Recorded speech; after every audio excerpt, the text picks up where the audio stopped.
اور یہاں یہ قابل غور بات یہ ہے کہ جمہوریت کے فیصلے کو اس لیے بھی کنسیڈر نہیں کریں گے کہ اسلامی شریعت کے مطابق، جیسا کہ ہم دیکھ چکے ہیں کہ انبیاء کرام نے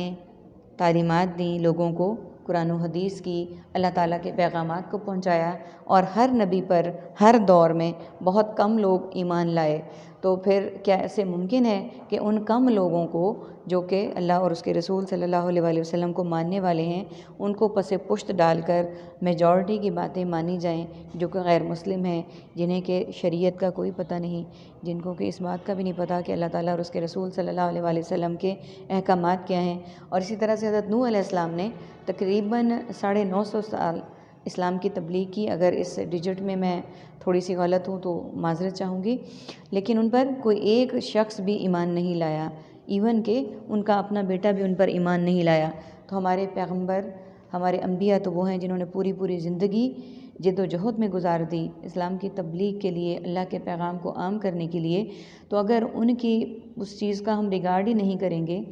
اور ہم جمہوری فیصلے کرنے لگ جائیں گے تو پھر یہ معاشرے میں فسق و فجور عام ہو جائے گا، جیسا کہ ہمارے پاکستانی معاشرے میں عام ہے کہ ہم کیا کرتے ہیں کہ سارے اب جو پولیٹیشنز ہیں، اب بہت سارے لوگ ہیں وہ عمران خان کے حامی ہیں، وہ عمران خان کو حرف مولا کہتے ہیں، بہت سارے نواز شریف کے حامی ہیں، وہ ان کو حرف مولا کہتے ہیں،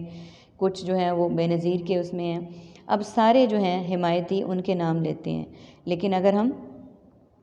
تھوڑی سی غور طلب بات کریں تو وہ یہ ہے کہ کیا ان میں سے اسلام کا حامی کون ہے، اسلام کا نام لینے والا کون ہے، اسلامی شریعت کو نافذ کرنے والا کون ہے، اسلامی نظام کو بنانے والا کون ہے، اور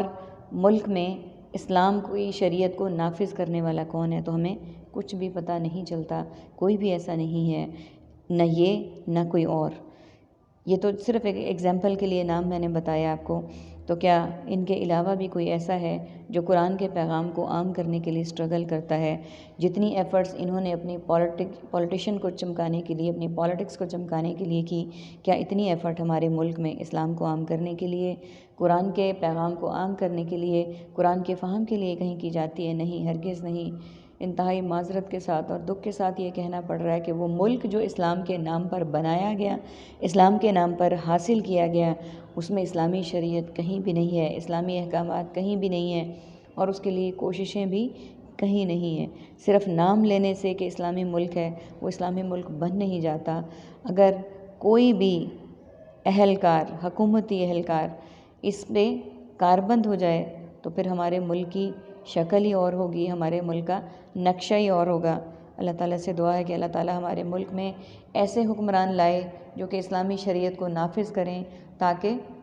راہ چلتے بیٹیوں کی سنیچنگ نہ ہو، تاکہ راہ چلتے عزتیں نہ لوٹی جائیں، تاکہ راہ چلتے ہر انسان کی عزت محفوظ ہو اور ہر انسان اپنے اپنے مدار میں صحیح و درست کام کر رہا ہو۔ آمین ثم آمین۔ اگلی آیت دیکھیے، افا حکمہ تو کیا حکم ہے، الجاہلیتی زمانہ جاہلیت کا، یبغون وہ سب چاہتے ہیں، ومن اور کون ہے، احسن زیادہ بہتر، من اللہ اللہ سے، حکمہ حکم دینے میں، لقوم اس قوم کے لیے، یوقنون وہ سب یقین رکھتے ہیں۔ پہلے ہم میننگز کو دیکھ لیتے ہیں اس کے۔ الجاہلیت جاہلیت کے رسم و رواج، زمانہ جاہلیت، حکمن حکم ربی حکم الہی، احسن اقدام اور داد تحسین، لقوم قوم، اقوام اور قومیت کے لیے ہم بولتے ہیں، یوقنون یقین اور یقینی طور پر۔